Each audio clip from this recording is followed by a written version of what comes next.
Magandang araw po sa ating lahat. Ito nagbabalik tayo sa ating vlog dahil napakainit na isyong itong flood control. Pero mukhang ang Malacanang ay gusto talaga nilang posibleng i-cover up ang mga salarin sa nakawan na bilyones, trilyones ang posibleng nawala na pera ng taong bayan, pera ng mga Pilipino na posible nandoon sa mga putang inang mga politiko.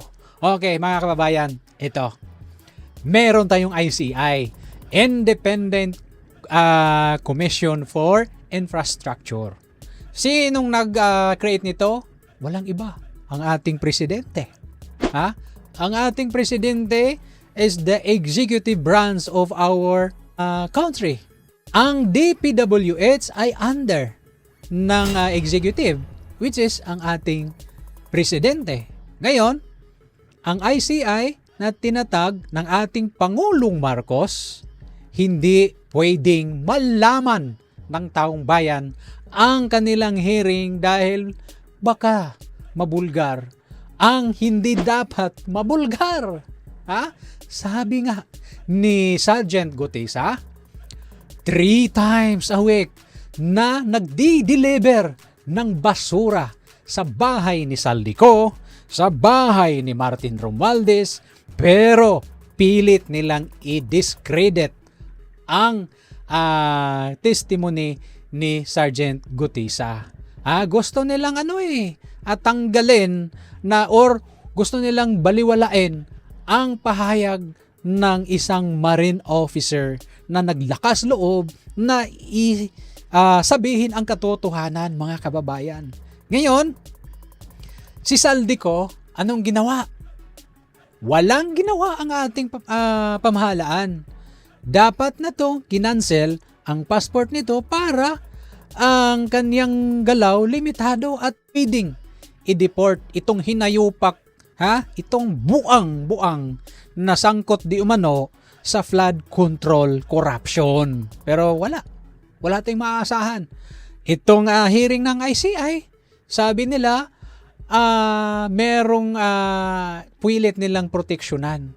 Mga kababayan, bakit hindi ninyo kayang i-televise, kayang i-public? Ano bang purpose ninyo na mag-imbestiga? 'Di ba? Allegedly may ninakaw itong mga hayop at putang inang mga politiko. Pero bakit hindi ninyo i-televise? Bakit pribado yung hearing ng ICI? Bakit ayaw ninyo na posibleng ma-implicate ang amo ninyo?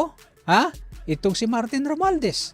Bakit itong santa or santong ito na ayaw ninyong idawit at posibleng magiging state witness? Sabi nga ni Kiko Barsaga, hindi kami gusto na magiging state witness itong si Martin Romualdez, kundi gusto namin siya at ang kanyang pamilya, ang mga sangkot ng anomalyang ito, corruption ng flood control, ay dapat makulong at isauli ang bilyones allegedly na ninakaw nila. Ngayon, ang focus ng ICI, mga kababayan, ay doon lang sa Bulacan.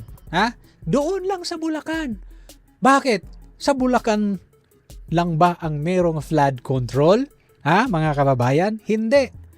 Ayon kay ni Manong Chavit Singson, ang paboritong kontraktor sa Ilocos Norte sa Region 1 ay ang mga diskaya, baluarte ng ating Pangulong Marcos, at ang congressman dyan ay si si Sandro Marcos. Bakit hindi niyo imbestigahan ito? Kasi sabi ng speech ng ating Pangulo, mahiya naman kayo. I-budget ko yan Bakit nakialam kayo? Diba? Mahiya kayo. Bakit hindi mo sasabihin, mahiya naman tayo? Pero bakit pati sa hearing hindi ninyo kayang iparinig ng taong bayan? Bakit? Meron ba kayong tinatago at pilit na itago para matukoy itong salarin na ito? Kasi sabi ni Magalong, Martin Romualdez ay dapat managot. Dapat makulong.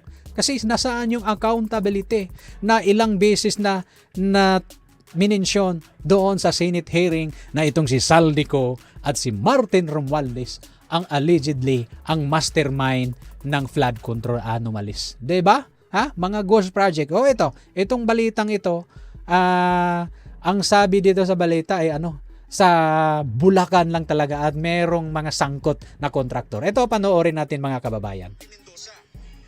Ayon sa DOJ, may mga kontraktor rin na nadawit at isa sa pinangalanan ngayong araw ang Sims Construction. 5 ghost flood control project ang kanilang natuklasan sa 1st District pa lamang ng Bulacan. Ibig sabihin, Aljo, ito yung mga proyekto na nabudgetan pero wala talagang proyektong nagawa. Napagalaman rin nila. Ghost project. Ha? Pati ba naman ang ICI ay magkakaroon ng ghost hearing? Ha? Mga kababayan, ganun ba ang gusto ninyong ipapalabas? Kasi yun dapat, ang pera ng taong bayan ang hinahanap corruption, accountability. Pero bakit ayaw nyo ipalabas? Ha? Eto. Cash transaction ang paraan nila sa kanilang modus ng korupsyon. Kundi ang ilan raw ay bank-to-bank transaction. Madali raw nila itong natatrack. Itong mga pangalang nadawit sa kanilang investigasyon ay posibleng maharap sa kasong falsification of public documents, graft, perjury, at malversion. Sakaling mapatunayang sila talaga ay nagkasala. Hindi ka naman ang ombudsman na kanila itong masusing pag-aaralan. Maraming nagtatanong natin Masusi. na mahaba-haba na itong issue ng flood control project. Hanggang sa ngayon, ay wala pa rin naman talagang nakakasuhan. Ayon sa ombudsman, nangako sila na mapadaliin nila itong proseso at sisiguraduhin nilang mabilis nila itong report. Yun. Alam ninyo mga kababayan, inappoint ni Bongbong Marcos itong si Remulla. Hindi bulok or gago ang mga Pilipino. Kasi itong appointment ni Remulla ay posible ito, ha? Ito lang naman po ay aking sa tingin ko. Si Remulla inappoint diyan para posible na hindi madawit ang pangalang Martin Romualdez kasi tao din Romualdez kasama sila dati nung 19 or 18 Congress. Kasama ito sila Kasama ito sila. Nagiging congressman din itong si Remulla. So, tao ito ni Romualdez. Ngayon, siyempre, ombudsman na siya. Ang investigative body sa ating gobyerno is itong ombudsman, CIDG, PNP, NBI. So, anong aasahan natin? Kaya nga, gagawin di umano na magiging state witness itong si Martin Romualdez. Mga kababayan, kung magiging state witness itong si Martin Romualdez ay walang kaso. Kahit sa tingin natin posible na bilyones ang ninakaw na ng putang inang itong taong ito. Nakakaputa talaga 'di ba? Bakit na gagawing state witness? Ito yung magiging posibleng mastermind sa lahat pero gagawing state witness, kalokohan ito. Bakit sa Bulacan lang kayo mag-focus ng investigasyon when in fact doon sa Ilocos Norte ay baluarte ng ating Pangulo at ang congressman doon na meron ding flood control ay si Sandro Marcos. Bakit gusto ninyong ilihis ang issue at hindi makakasuhan?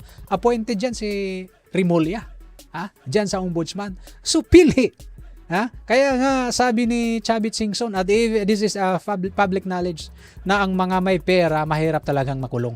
At yung mga nagnakaw lang posible ng kahit pagkain lang kulong agad.